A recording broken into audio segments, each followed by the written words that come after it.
What's going on, girls and guys? Once again, it is your host, Arachnid Soul, coming to you today with a gamers podcast, joined by someone I'm excited to work with, who I haven't done a lot with in the past, joined by Chrono Lizard. I'm going to introduce her in a second, but let me give everyone out there a little bit of a preview what we're talking about today.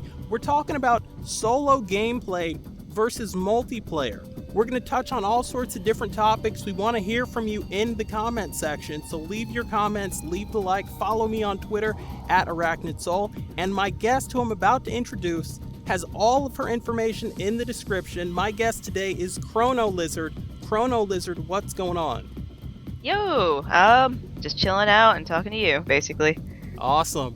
So yeah, today what I really want to talk about, and I thought about this topic, and I thought about what the topic for today should be, and just watching some of the footage of things that you play on your YouTube channel and looking at some of the games you play on Steam, I noticed that you're not one of these people who really shies away from single-player games. That's not a turn-off for you. You don't look at that and say, oh, well, I'm not going to do that because I can't play with my friends. So let me ask you, are there also multiplayer games that you play? And if so, do you really favor one or the other? I mean, I do admit it's always fun to pick up like a game of Payday 2 with your friends, or like recently I picked up Tabletop Simulator, but again, it's mostly a multiplayer centered game. I rarely do I actually play a game where it has like a good single player and multiplayer combined, but I may prefer single player more because of the story and just a personal experience. Yeah, I mean, I think about that last Tomb Raider game, the revamp, which did something that a lot of games can't do, which was it had an awesome single player, and then it had an awesome multiplayer that a lot of people didn't even try. And then I also think about how great the Mass Effect series was and will continue to be when we get to Mass Effect 4 or whatever they're going to name it. And just the fact that it was a single player game, but the richness and the depth of the characters and the relationships and the storyline, the plot was so amazing that you felt like you were traveling through the galaxy and doing all of this stuff with other people. And then you get to Mass Effect 3. And I know that there was some new management that came into EA that told Electronic Arts, hey, every game has to have a multiplayer. And they pretty much crammed a bunch of stuff into Mass Effect 3. And I remember getting Mass Effect 3 and thinking, this multiplayer, whatever it is going to be absolute garbage. And then playing the multiplayer and being blown away that they were able to both have the awesome single player campaign to wrap up the story and then the multiplayer. And it brings me to my next point, which is a lot of the great single player games of all time have been RPGs. I mean, have you found that to be true? And if so, which RPGs have you played in the past? I'd have to admit that that's very true. I think it's mostly because RPGs have like a more engaging story. So when you're playing it by yourself, you just get engaged more. There are like some combat and like mechanics within, like the gameplay mechanics within, that like pull you. But at the same time, I would also admit that there are some non-RPG games that like really get you with the story that are really good. Like let's say The Last of Us. I would say I was enchanted by that. Yeah, a lot of people think of The Last of Us and they think of it being Game of the Year when it came out, and they also think about it being one of the greatest video games ever made, one of their favorite video games. I think back to way back in the day when I was younger and you had some of these Final Fantasy games coming out, and I wasn't really into RPGs yet. I mean, that came later on. And actually, ironically, that came later on with an RPG that was multiplayer co-op, Borderlands, which was awesome. Oh yeah, definitely. Yeah, but in the early days, I used to look at my friends, I'm like, wait a minute. So you went out and you paid, I think it was about $48 back then, maybe $60 for some of the Japanese imports or whatever. You paid that much money for a game, and I can't even play it with you, and it's a genre that I'm not into, and it seems so odd to me. And then years later, once I gave it a try, I'm like, you know what? This feels amazing. I'm having an amazing connection with this. And I say that to say this to anybody out there who's always concerned when a new game comes out about how many of my friends are getting it. Are they getting it? Is it multiplayer? And that really weighing heavy on your decision. I'd say take that jump, take that leap of faith, risk it, go out. There's some awesome single-player games. I mean, if you have not played the Mass Effect trilogy, if you have not played, the early Dragon Age games, if you've not played Skyrim, if you've not played Fallout 3, it's like I have to ask that question. I always ask, what the hell are you thinking? I know it's pretty sad. I'm happy though that the Elder Scrolls with Skyrim has become a lot more popular. Like I can name drop that, and a lot of people know what I'm talking about. And there's no multiplayer in that.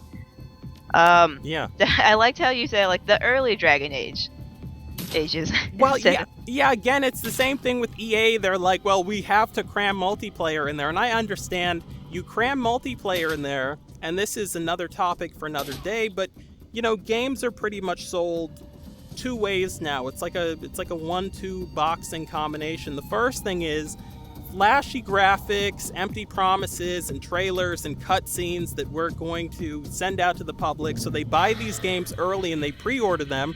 That way, if the game comes out, and we'll get to Assassin's Creed Unity in a second, if the game comes out and it's absolute garbage, hell, we've already sold 90% of the games in pre-orders, and then what we can do, if we have multiplayer, is we can get those people who have played the game, who've played the single player, and know that it's not that great, to tell their friends, hey guys, why don't you come buy this game that I got suckered into buying? Maybe it'll be fun if we play it multiplayer. But before we went on the air, you were talking a little bit about Assassin's Creed Unity, and I told you, hold that point. What exactly were you saying? So the Assassin's Creed series has been known to have like the whole secret war between like Templars and Assassins, like going throughout all their games, and just like that bit of like story to it. Like I honestly will say, the gameplay itself is fun for maybe the first half hour, but gets repetitive. But then you have the multiplayer that they put in recently with Unity, and I hear it's actually really fun because it gets that initial like the gameplay mechanic of like just assassinating people, and like that continues on because you're assassinating like actual other players versus just NPCs that are just going about. So I was gonna say, I think about a game like what was that game called? The game that came out, and I just had the game on the tip of my tongue. Don't Starve. And that game came out, and it implements a lot of elements you would have seen in a game like 7 Days to Die, or a game like, DayZ but good, or Rust but good, or Infestation but good, or H1Z1 but good. All those ones are like zombie survival ones, which I think the whole zombie infestation thing kind of got a boon in popularity after The Walking Dead started basically showing, I would say. Yeah, and I'm a little bit biased just because I've put hundreds and hundreds of hours into it, but for anybody out there who's looking for that great zombie survival crafting game, the one to go to is 7 Days to Die. No, it doesn't have the flashiest graphics, but in terms of gameplay, in terms of a deep crafting system, in terms of a great community that's not the same asshole community you might see from GTA 5, that's the game to go with. But back to my point, when Don't Starve came out, a lot of people played it and they enjoyed the single player, but there were a lot of people who didn't play it initially because it didn't have that multiplayer. And with a game like that, where the single player was awesome and it worked, once they released Don't Starve together, there were so many more people I saw on Steam all of a sudden playing that game. And it goes to show you that sometimes implementing that multiplayer, when it's not implemented pre-game launch as just something to, sell extra copies that's been crammed in there that's an afterthought, can actually add some more depth and some more game life to a game title. Yeah, I completely agree with that. I think a lot of people shy away from just roguelike or survival type things if it's like by yourself. Like, yeah, there are people who like just thrive on that feeling, just like love surviving on their own, but like a whole bunch of people we as humans are like community based, so anything where like, oh, we're working together with someone, like there's some sort of enhancement in enjoyability in a game when you know that like, hey, me and my buddy are gonna survive together and we're gonna like get or live for days and upon days.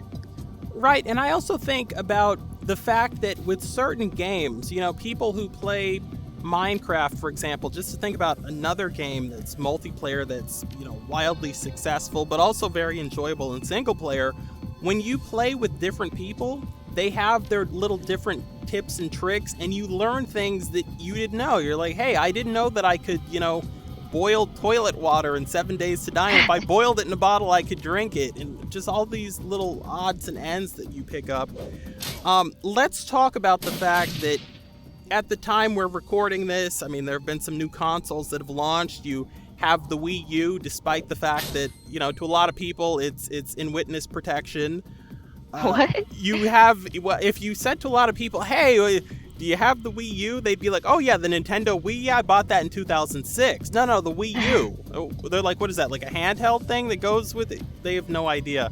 But you've got the Wii U, which I wish I had the Wii U. I'm not saying anything wrong with that. If I were going to buy another console right now, it'd be the Wii U for Splatoon, for the Zelda that they plan to release at some point in the next 100 years.